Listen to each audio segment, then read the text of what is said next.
My name is Skrillex. My name is...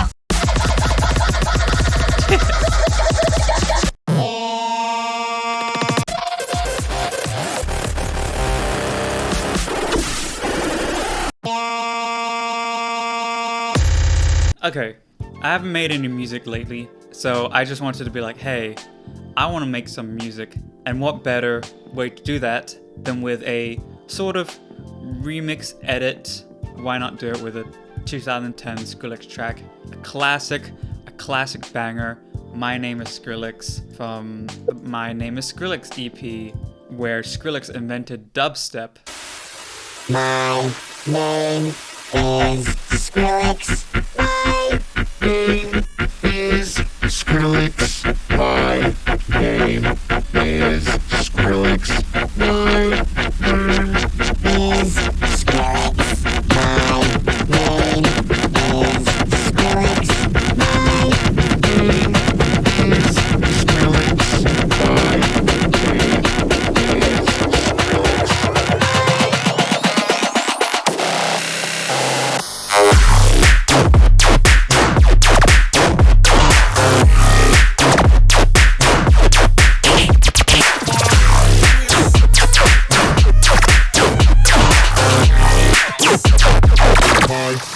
is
So what did I do?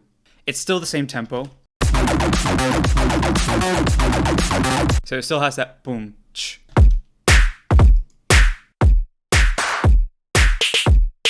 The kick is just like a layer of 2 kick samples. The snare is also like a layer of 5 things. Yeah, nice. 4 Sophie samples and a layer with kick clap too. Some hi-hats. This has 1 layer of 3 hi-hats just to get the ultimate hi-hat sample. Then I'm also layering that with white noise. So we got this initial bass hit, and then we have these lasery sounds. And initially, when I started up with Massive, I immediately loaded up the VR Fat Rack, which is, you can find this on Reddit. It's just a series of saturation plugins, OTTs in there as well. Overdrive, saturator, tube amp, some stereo widening effect as well. All of them do very little on their own, but then they all add up and you get a more fat sound. It just brightens it up. It makes it louder as well, which is always, a plus. Also in Massive, one of the first things I did was just slam on the classic tube because I knew I wanted a distorted bass sounds. So sometimes I'll have them on first so that the sounds that I make are unique to the effects that are coming on afterwards, because I would get results that I probably wouldn't get otherwise. With Massive, the 3 main things that I do to get really weird sounds are using the feedback a lot. Double notch filter is pretty great. That just changes the whole entire thing because it's a big mess before. And I'm using a lot of this frequency shifter as well. I don't always do that, but I'm doing it in this case. Also some noise.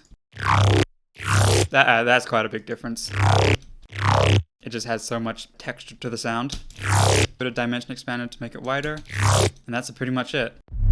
It's just an 808 that I'm using just to layer under the other basses so that it just has a very consistent sub throughout all the synths. Then we have this one. Let me guess. Yeah, double notch. It really makes a huge difference. I added a comb filter here.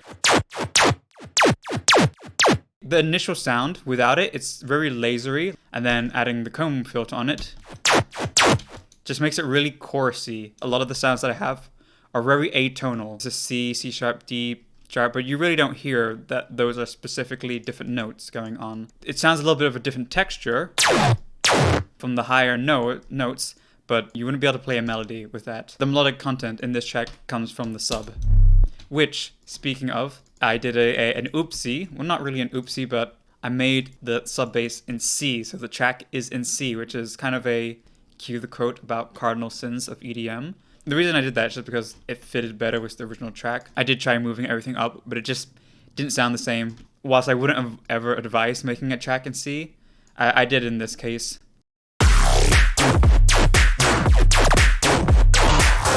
The second time it actually plays with very distorted organ type of sound. Pretty simple, just detuned sawtooth with the reverb filter. I'm using a flanger. Yeah, just going to town with the distortion. This pre-filter is quite interesting. Sometimes I'll drive this in weird ways because if you like do weird EQs before distortion, you can get interesting results that you wouldn't get otherwise. Just without the EQ. It's really harsh, doesn't really sound that good. And then I'm layering that with a organ sound. It just repeats, but then I duplicate that laser sound. And I just change the timbre ever so slightly. See, it's still got a comb filter, still got the double notch, but some other stuff are a little bit different.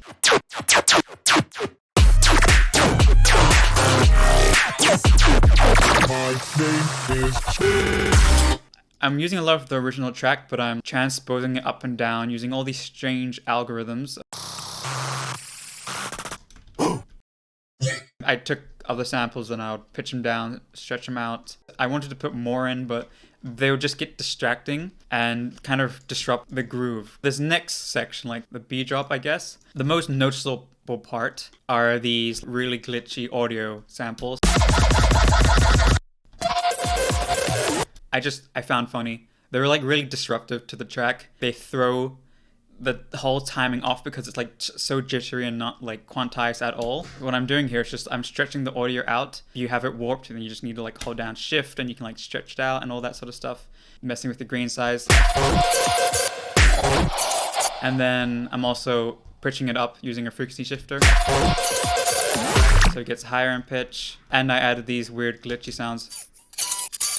I just want, if someone's listening to it, to be like, what the hell is going on? Using those chords again from earlier, then layering that with the 808. And these vocals. Weird stretched out sample, which made a cool, interesting texture. Oh yeah, and these crowd samples.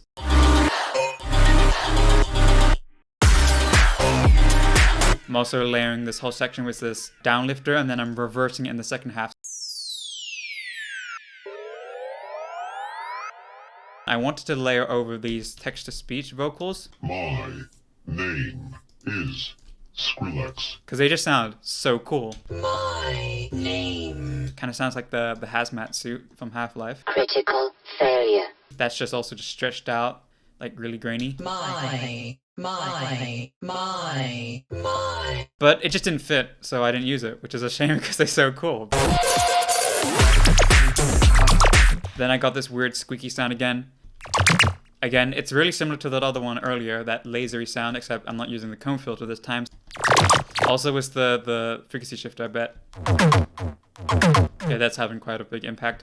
It also sounds kind of cool without it, but I went full on squeakiness, that's fine. Yeah, then we get to this transition part. I've made this cool pluck. You'll see this on pretty much every track. There's like tons of massives. Like here are some of the other ones. Which sounds terrible. Interesting. Yeah, so this is the one that I chose, which sounds the most normal one.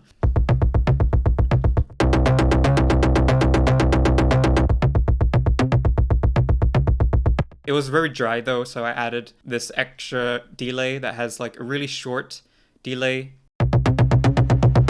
So I wanted that, but then just more subtle in the background. Got the washout effect. And then that builds up. So that's playing whilst this weird sample is playing. And this is just a part of the song. I just spat on my keyboard. This is it. So I took that, stretched it out to be much longer and octave down and weird because it sounded painful, so I wanted that. And then you got this like part right at the end. That's cool. That's like pitched down quite a lot. So I decided to go up, like switch up the drops, and this is a little bit more minimal.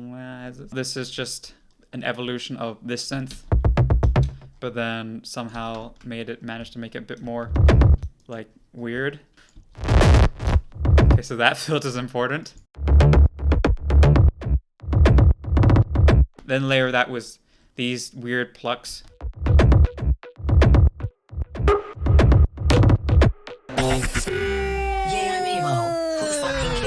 I just wanted to throw in that meme. And this is just like more distorted bass sound. Oh, look at this. I'm using the comb filter and then the double notch filter. This envelope is like on everything. So if I change this, that has quite a big impact. Whoa.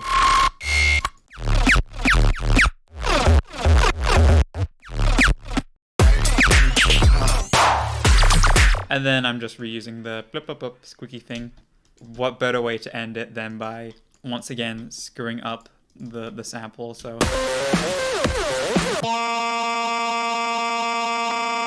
that's it. That's how I choose to end the song, just like that.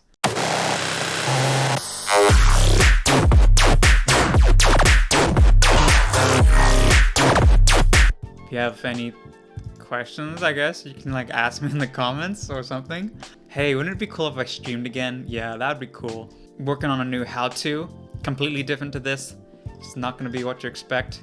If you thought this was a cool track and you're interested in learning more bass sound design stuff, then I teach lessons, so you too can learn how to stretch audio samples out like that and use the double notch filter in Massive and open up Fat Rack and other cool stuff in case you ever wanted to learn. Take care, and I'll see you hopefully soon.